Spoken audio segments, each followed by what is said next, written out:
Assalamualaikum warahmatullahi wabarakatuh. Selamat siang, selamat malam semuanya. Saya Wahyu Pratama. Saya dari kelompok 4 dengan mata kuliah Hukum Internasional Publik, yang dimana ini tugas dibuat guna memenuhi tugas ulangan akhir semester, yang dimana diampu oleh Bapak Fahmi Asari selaku dosen pengampu Hukum Internasional Publik. Dalam kelompok ini beranggotakan 5 orang, dan di dalamnya ada saya Wahyu Pratama, Hilmi Indra Suti, Sanaya Idma Sabila, Amanda Tanya Berbianti, dan Fazal Dafa. Kelompok 4 ini mendapatkan tema dengan sengketa internasional atau pemberontakan internasional, yang dimana materi akan disampaikan oleh anggota kelompok kami. Jadi saya akan membacakan mengenai pengertian sengketa internasional atau pemberontakan. Jadi sengketa internasional ini merujuk pada konflik atau perbedaan pendapat antara dua negara atau bisa lebih mengenai isu-isu tertentu yang melibatkan kepentingan nasional, wilayah, daya alam, dan hak asasi manusia. Hukum internasional ini memiliki peran penting dalam penyelesaiannya. Upaya-upaya penyelesaian sengketa internasional ini telah menjadi perhatian yang cukup penting di kalangan masyarakat internasional sejak abad ke-20. Upaya-upaya ini ditunjukkan untuk memberikan cara bagaimana para pihak yang bersengketa ini menyelesaikan sengketanya menurut hukum internasional.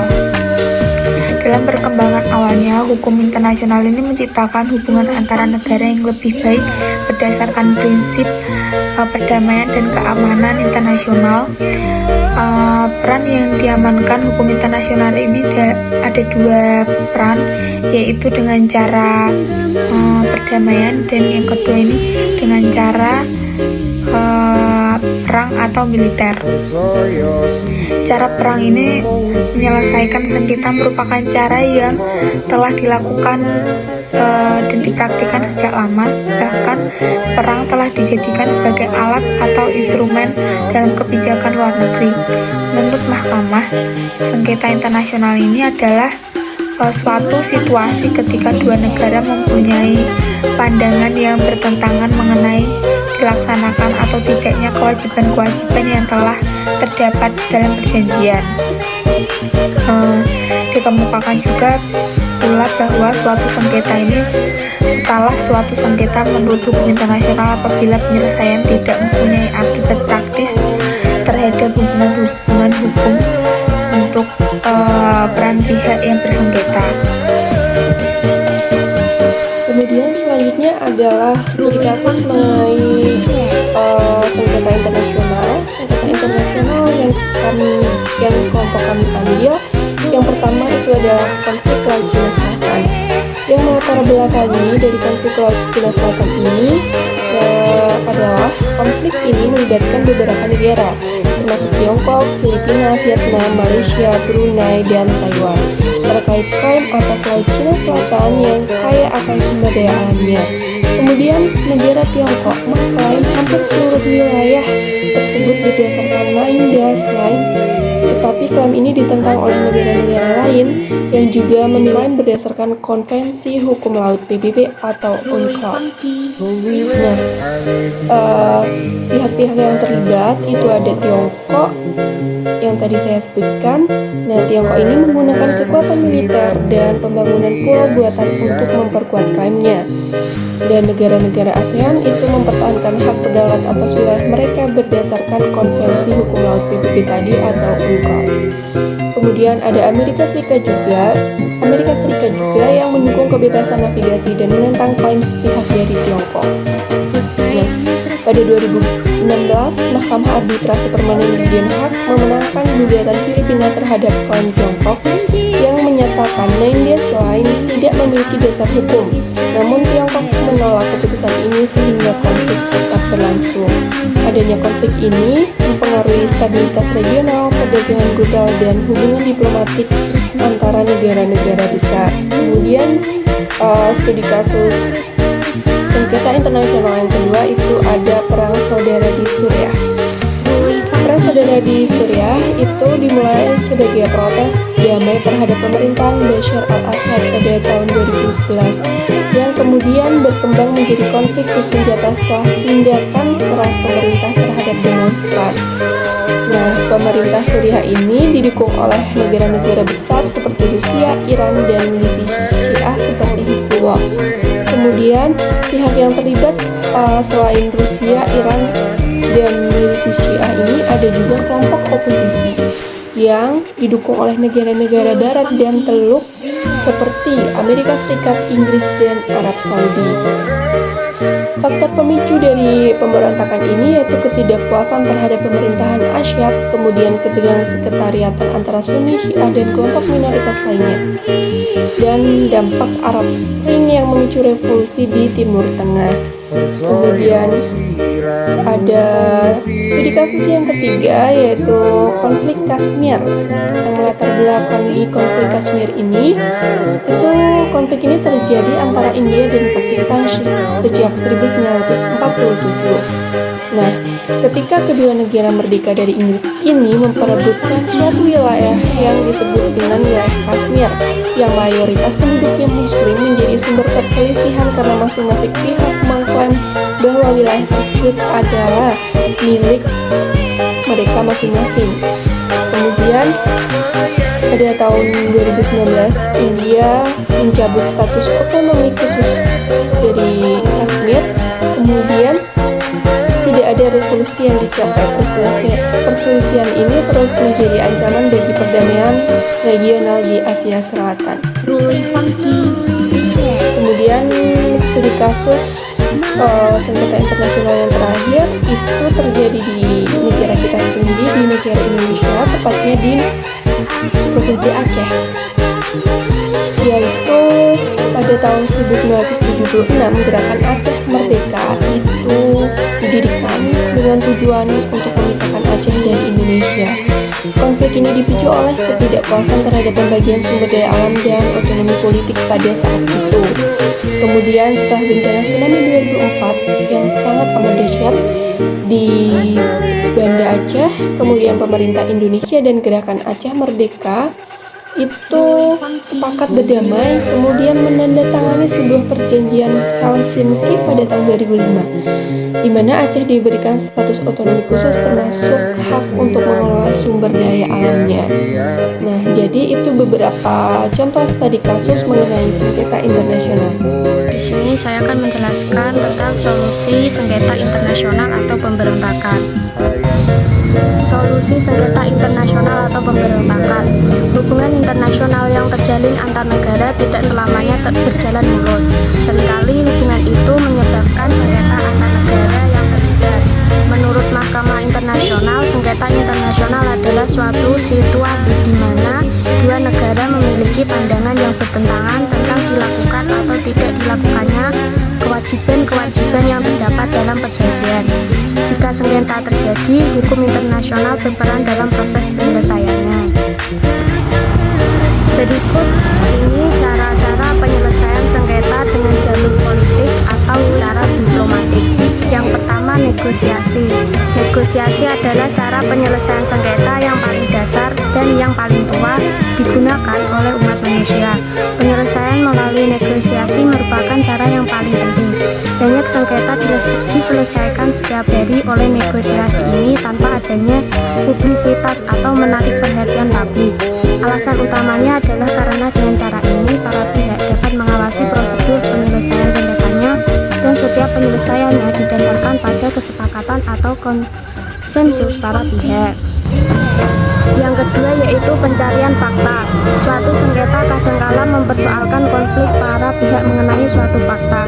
Meskipun suatu sengketa berkaitan dengan hak dan kewajiban, namun permasalahannya bermula pada perbedaan pandangan para pihak terhadap fakta yang menentukan hak dan kewajiban tersebut.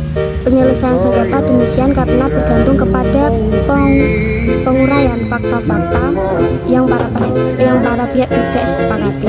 Oleh sebab itu, dengan memastikan kedudukan fakta yang sebenarnya dianggap sebagai bagian penting dari prosedur penyelesaian sengketa. Yang ketiga yaitu jasa-jasa baik. Jasa-jasa baik adalah cara penyelesaian sengketa melalui atau dengan bantuan pihak ketiga. Pihak ketiga ini berupaya agar para pihak menyelesaikan sengketanya dengan negosiasi. Jadi fungsi utama jasa baik ini adalah mempertemukan para pihak sehingga mereka mau bertemu, duduk bersama dan bernegosiasi. Keikutsertaan pihak ketiga dalam suatu penyelesaian sengketa dapat dua macam, yaitu atas permintaan para pihak atau atas inisiatifnya menawarkan jasa-jasa baiknya guna menyelesaikan sengketa. Yang keempat yaitu mediasi. Mediasi adalah suatu cara penyelesaian melalui pihak ketiga.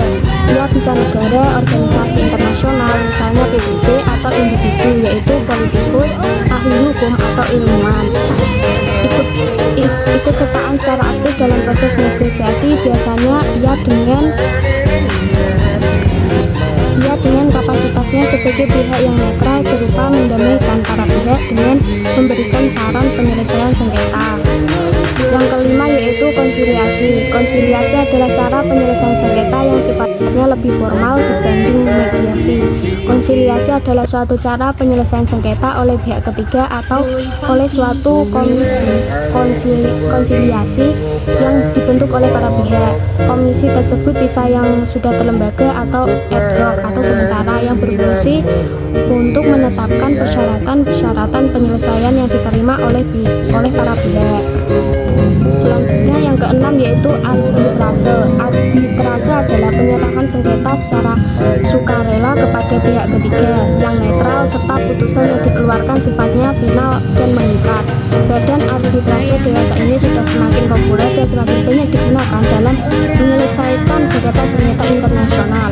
Penyerahan suatu sengketa kepada arbitrase dapat dilakukan suatu kompromis atau kesepakatan, yaitu penyerahan kepada arbitrase suatu sengketa yang telah lahir atau melalui pembuatan suatu klausul arbitrase dalam suatu perjanjian sebelum sengketanya lahir.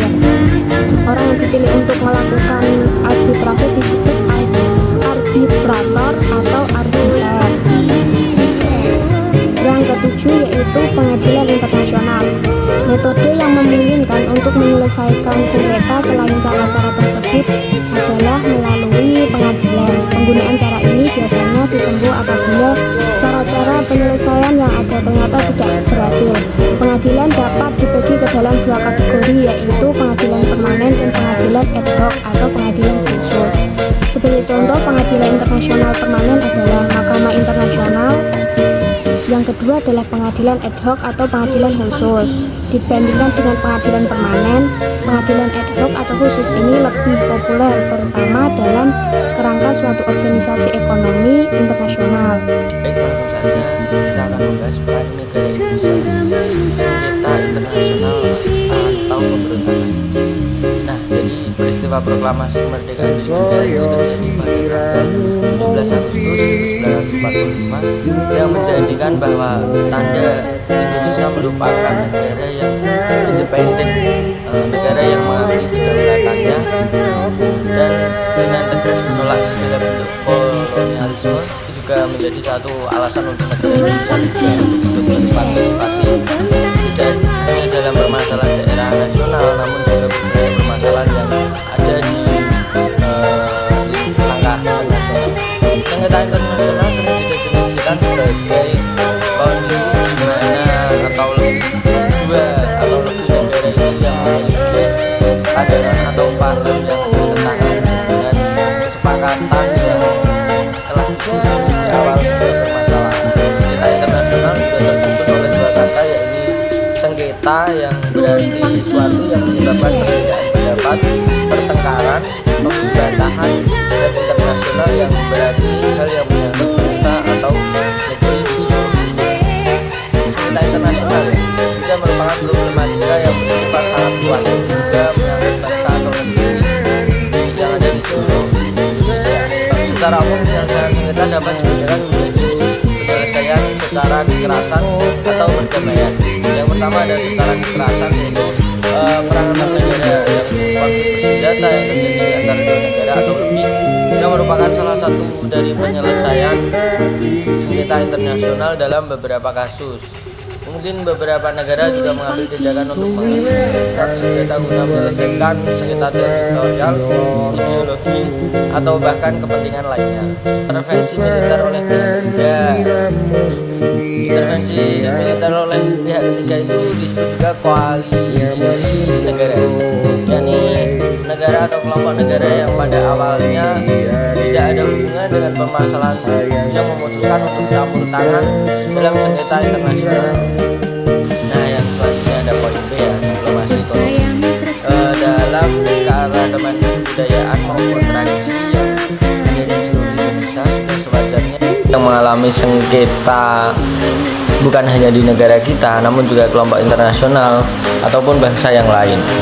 Diplomasi ekonomi juga merupakan salah satu bentuk diplomasi dengan mengirimkan bantuan teknis atau bantuan kemanusiaan untuk negara-negara yang berdampak. Poin C, pemberdayaan peran budaya sebagai negara yang memiliki kekayaan. Musyawarah Indonesia dapat menawarkan nilai-nilai kebudayaan seperti pendekatan dan mendukung terbangunnya solusi untuk pihak yang terlibat. Selayaknya di negara lain, Indonesia juga merupakan anggota dari forum atau kelompok multilateral seperti ASEAN, G20, dan PBB. Begitulah sepengetahuan saya mengenai peran yang saya jelaskan tadi. Bila ada kesalahan saya mohon maaf. Billahi taufiq wal hidayah. Wassalamualaikum warahmatullahi wabarakatuh. Berikut merupakan materi yang sudah disampaikan dari kelompok kami. Saya mewakili kelompok 4 meminta maaf yang sebesar-besarnya atas kesalahan maupun kekurangan dalam penyampaian materi yang kami bawakan. Itu yang kami sampaikan, kurang lebihnya mohon dimaafkan. Billahi taufiq wal hidayah. Wassalamualaikum warahmatullahi wabarakatuh.